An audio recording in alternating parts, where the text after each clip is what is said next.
I've never been one to go about doing things in the traditional way. In high school, I ran for student body historian and did it by binding the entire quad every morning. I glued CDs to my posters. Their reflective backs caught the sun as it was rising over the eastern mountains every morning.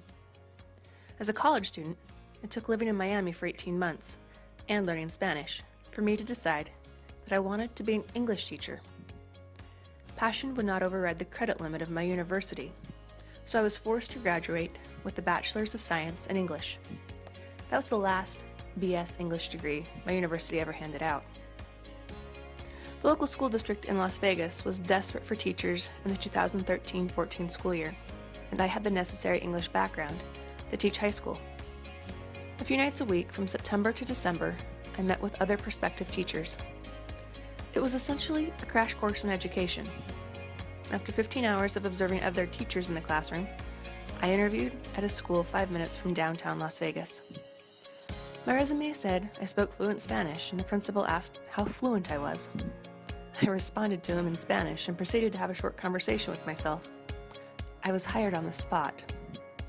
People aren't normally hired for their ability to have one-sided conversations. January of 2014, I walked into my very own classroom with what could be classified as no formal teacher education, other than what I'd gleaned from being raised by a former teacher and having grandparents who were also former educators. Every morning, class started at 7 a.m., and I was in my portable class until 5 or 6 every night. It was a tough neighborhood, and my brother offered to buy me a small handgun if I got a concealed carry permit. Every day was a new adventure, and it kept me on my toes. I did a summer school stint between moving jobs. No two schools are the same, just like no two classes are the same. The kids still kept me going. After 3 years of teaching freshmen, I was ready for a new challenge and tried my hand at juniors. Life is never convenient, and love is one of those things that enjoys throwing wrenches in plans.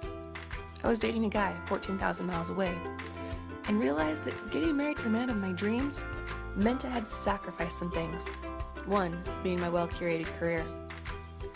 I was at the top of my game in a district that was quickly sliding backwards. I loved my students and the work I did. The system was severely flawed. It was too big. There wasn't enough time in the day, and we were continually being asked to do more with less. We were being given more students and less money.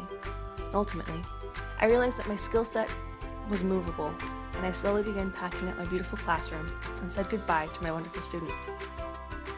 My husband worked at a university and was able to help me get hired on the teaching staff. Me. I wasn't even 30, and here I was, teaching at the university level. I moved to North Dakota, probably the last place I ever imagined myself moving, and started over all again.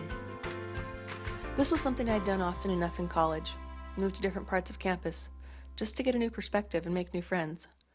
But after 5 years of putting down roots, making a space in the world to call my own, I was once again changing. I was still in the same country, but there was still a bit of a culture shock. Life was slower. The rush and hustle of the city that makes you live wasn't here. Things get done when they get done. People wave to one another. You'll see people you know at the store.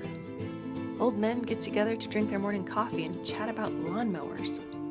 Old ladies gossip about church functions and brag about their grandchildren. The weather dictates life.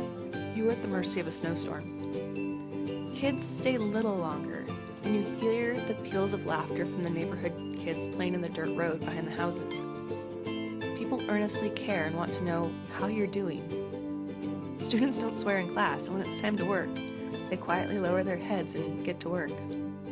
There's an earnestness that is bred in the Midwest, and I feel lucky to be able to experience it and make it mine.